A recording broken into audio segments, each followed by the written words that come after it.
Ikampanya ang mga kandidatong Pinoy sa Edmonton. Ito po ang panawagan ng ilang organisasyon ng Filipino community sa syudad. 5 Pilipino ang tumatakbo ngayon sa pagkakonsehal at kung bubuhos ang nilang suporta ng mga Filipino Canadians, posibleng maihalal ang kauna-unahang Pilipino sa konseho ng City of Edmonton. Narito ang report.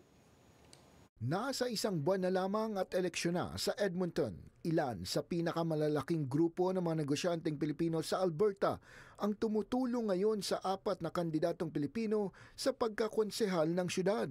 Sa isang fundraising event ng Philippine Business Society of Alberta at United Filipino Entrepreneurs Association, nangalap ng pondo at suporta para maiupo ang isa o higit pang mga Pilipino sa city government sa halalang gaganapin sa October 20.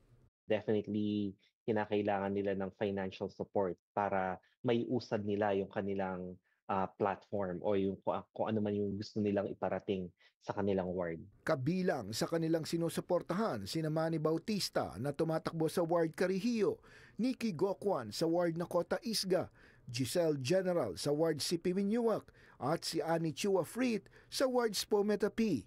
We need to do a lot of convincing din sa Filipino community that our candidates are worth betting for.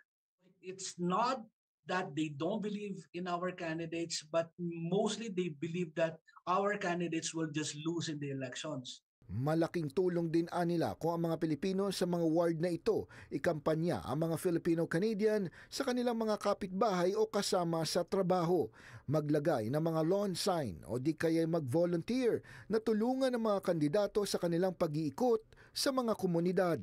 Tell them this is a Filipino-Canadian candidate, but first and foremost, he or she is also an Edmontonian that can work for your community. Matinong kandidato ito, and it's about time that we give them chance to also be part of the city government.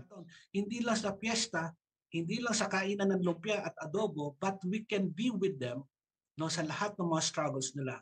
Sa dami nila ng mga problema sa Filipino community, mahalaga na may Pilipinong opisyal na nakaupo sa gobyerno na magtutulak sa interes at mga problema ng mga Pilipino sa Canada. It's high time na kinakailangan natin magkaroon ng fair representation in the council to set foot on the table na magkaroon tayo ng say doon sa governance. We are there, but we are actually recognized as leaders. It's about time that the leadership can also look like Filipinos who are hardworking, intelligent, smart, honest, transparent, with dignity. We can also start running government, and it's about time.